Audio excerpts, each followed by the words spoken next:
I was sitting across from someone not too long ago, a brilliant, wildly capable person, and they said to me, it just feels like life is happening to me, like I have no control anymore. And I just paused and thought, yep, I've been there. We all have. That sinking feeling that no matter how hard you try, someone else is driving the car and you're just stuck in the passenger seat, hoping you don't crash. But here's what I've learned in 2 decades of listening, researching, and stumbling through this work myself. The moment we start believing that we're powerless is the moment we start handing over the pen that writes our story. And the truth? No one's coming to rescue us. That sounds harsh, I know, but it's also deeply freeing. Because if no one's coming to save us, then we don't have to wait anymore. We get to choose how the story unfolds.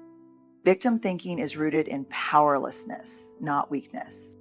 That's where we start, not with judgment, but with compassion, because when someone says they feel like a victim, what they're often really saying is, I feel powerless. I feel like nothing I do makes a difference.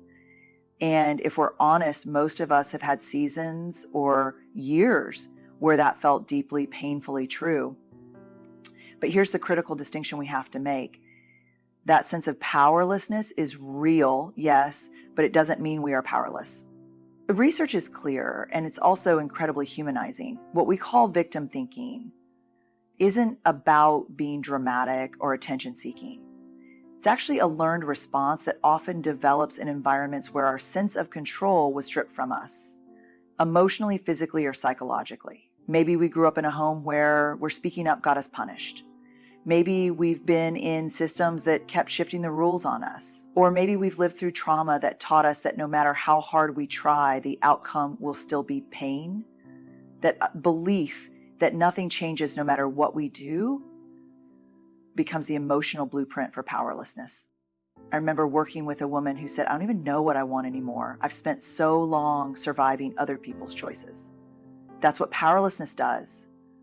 It doesn't just take your options. It takes your voice, your imagination, your ability to dream. And when we live in that space long enough, we start to confuse survival with identity. We stop saying, I feel powerless right now, and start saying, this is just who I am. But here's the turning point, and I say this with so much care. Feeling powerless doesn't make you weak. It means your nervous system, your body, and your brain did exactly what they were supposed to do in an unsafe or unpredictable environment. You adapted, you protected yourself. And that's not weakness, that's brilliance. That's resilience. But if we don't eventually revisit those beliefs, if we don't challenge them, they become the very thing that holds us back from healing. See, the moment we start questioning that old narrative, even slightly, we're already reclaiming power. We're saying, maybe this isn't the whole story. Maybe I'm not broken. Maybe I'm just carrying strategies that no longer serve me. That's the quiet beginning of transformation. And it's not loud or flashy. It's more like a whisper that says, I'm allowed to grow beyond this. And once we start to recognize the learned nature of that powerlessness, we can begin to unlearn it. Not overnight, not perfectly, but steadily. We replace I can't with I'm learning how. We swap I have no choice with I'm figuring out my next one. And that shift, that slow, steady reauthoring of our internal narrative is what opens the door to becoming the creator of our life. Let's keep going. Creators own their choices, even the hard ones. Now, this is where things get a little uncomfortable because when we start talking about ownership, a lot of people hear blame, and that's not what we're doing here. Blame says, this is your fault. Ownership says, this is your life. There's a big difference. When I say that creators own their choices, I'm not talking about pretending everything that's happened to us was fair or that we somehow asked for the hard things. I'm talking about stepping into the driver's seat of our lives, even if the road has been bumpy and the car was handed to us with a few flat tires. There's a kind of quiet courage that comes from saying, I didn't choose what happened to me, but I do get to choose how I respond now. And trust me, I know how tempting it is to wait for someone else to make it better, to fix it, to apologize, to come back and finally say the words we needed to hear. But the hard truth is, sometimes that person never comes. And if we spend our lives waiting for them, we stay stuck in the same emotional holding pattern, hoping someone else will turn the page. Here's what the research shows us. People who consistently live from a place of agency, who see themselves as creators, aren't the ones with the easiest lives. They're the ones who are willing to own their response to the life they've been given. That doesn't mean toxic positivity. It means saying, okay, this is hard. This is not what I would have chosen, but I still get to choose who I become in the middle of it. When we begin to take ownership of our choices, especially the small ones, how we talk to ourselves, how we set boundaries, how we spend our time, we start to rebuild trust with ourselves. And that self-trust is foundational. It's what allows us to show up fully instead of shrinking into the background of our own lives. I once heard someone say, I don't feel like I have any control anymore. And I asked, what did you have for breakfast today? They laughed, but then they paused. Because even the tiny act of choosing what nourishes your body is a form of agency. And those choices add up. They remind us that we are still active participants in our story.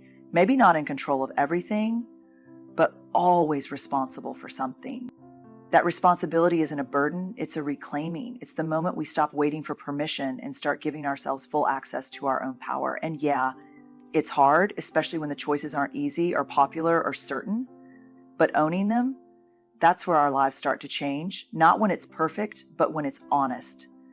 And honesty, even when it's messy, is one of the most powerful tools we have. Let's keep moving forward.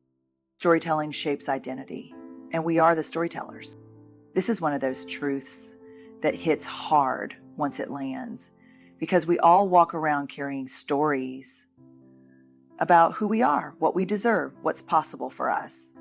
And most of the time, we don't even realize we're doing it.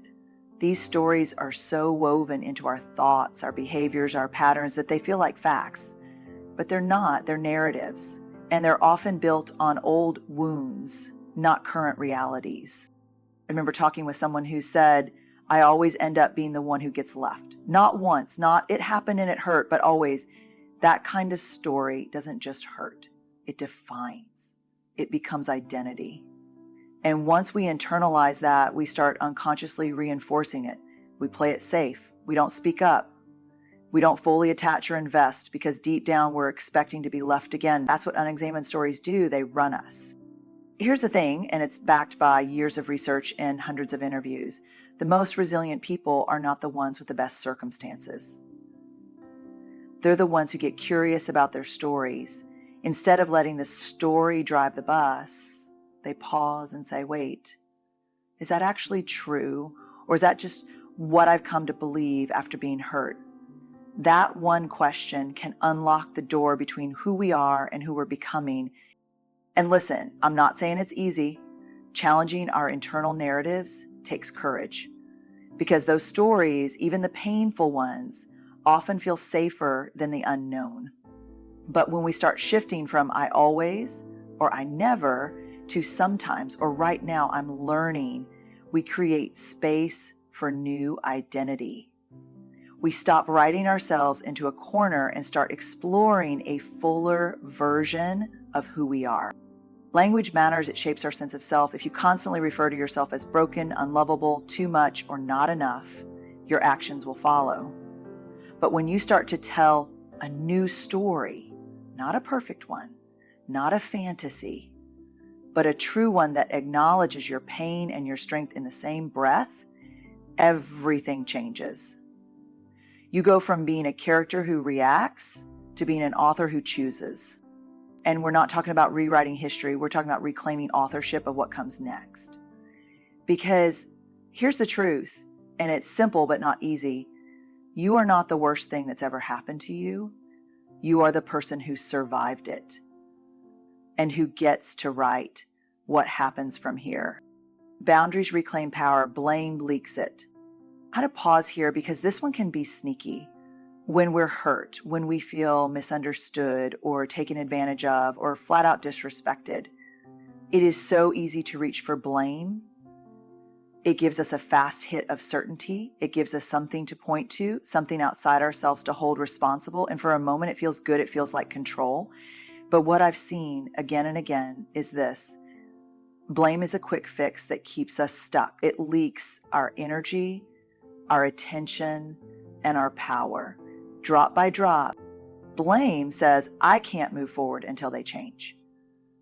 Boundaries say, I get to choose how I respond no matter what they do. See the difference? One keeps us in emotional debt to someone else's behavior. The other puts the power back in our hands. When I first started learning about boundaries, not just the theory, but really trying to practice them, I was shocked by how uncomfortable it felt. Saying, this doesn't work for me, or I'm not available for that, or I need some space, brought up all kinds of shame. Because for so many of us, especially if we were raised to be agreeable, likable, accommodating, boundaries can feel like rejection. But here's the truth. Boundaries are not about keeping people out. They're about keeping yourself whole. When we're stuck in victim thinking, we often confuse boundaries with blame. We think if we can just make the other person see how wrong they are, or how much they hurt us, or how they need to change, then we'll feel safe. But we won't. Because emotional safety doesn't come from other people doing everything right. It comes from us knowing where we end and they begin. It comes from us knowing, I can love you and still say no. I can care about you and still walk away if this isn't healthy. That's a level of emotional maturity that takes real work. It's not about being cold or cutting people off. It's about clarity, and clarity is kindness to them and to ourselves. When we're clear about what's okay and what's not, we don't need to lash out or collapse or spin in resentment. We act from our values instead of our wounds. And here's the beautiful hard part. Once you start setting boundaries, some people won't like it. Not because you're wrong, but because they benefited from you having none. That's not a reason to stop. That's confirmation you're growing. So instead of pouring energy into blame, trying to get someone else to feel our pain or fix our peace, we shift that energy into presence, choice, and alignment. We stop trying to control the uncontrollable, and we start standing firmly in who we are and what we allow. Let's keep going. It gets even better from here. Gratitude is the gateway to agency. Now, before your inner skeptic rolls their eyes, let me be clear. I'm not talking about some Pinterest version of gratitude. This isn't about ignoring pain or pretending everything's fine when it's not. It's not about saying at least or forcing ourselves to be cheerful when life feels like it's on fire. That's not gratitude. That's spiritual bypassing. What I'm talking about is something deeper, something that has the power to shift how we relate to our lives, especially when things are hard. The kind of gratitude I've seen transform people, myself included, is grounded, honest, and deeply courageous. It says, even in this, I still have something. I still have a choice. I still have breath in my body and something worth building. And that acknowledgement, no matter how small, is powerful. Because victim thinking tells us everything is out of our hands, that life is just happening to us. But gratitude reminds us that we're still in the room. We're still part of the story. And I'll tell you what the data shows, not the fluffy Instagram quotes, but actual research. People who practice gratitude in real, consistent ways are more likely to feel hopeful, more resilient in the face of stress, and more connected to purpose. But here's what surprised me. They're also more likely to take action. That's the piece that often gets missed. Gratitude doesn't make people passive. It makes them present. And presence is what allows us to move, not from panic or shame, but from clarity. I remember sitting with someone who had just gone through a season of deep loss, the kind that guts you. And in the middle of telling me how tired they were, how disoriented and undone they felt, they said something that stuck with me, but I still have me, I'm still here. That's gratitude. Not sugar-coated, not performative, just true. And that kind of truth gives us agency not because it fixes everything, but because it gives us a place to stand. When we can find even a flicker of gratitude for the lesson, for the breath, for the strength we didn't know we had, we interrupt the spiral that says it's all bad, it will always be this way. We step back into the creative role of our lives, not by controlling everything, but by choosing how we relate to it. That's what agency is. It's the quiet decision to keep showing up with intention, even when nothing around us is certain.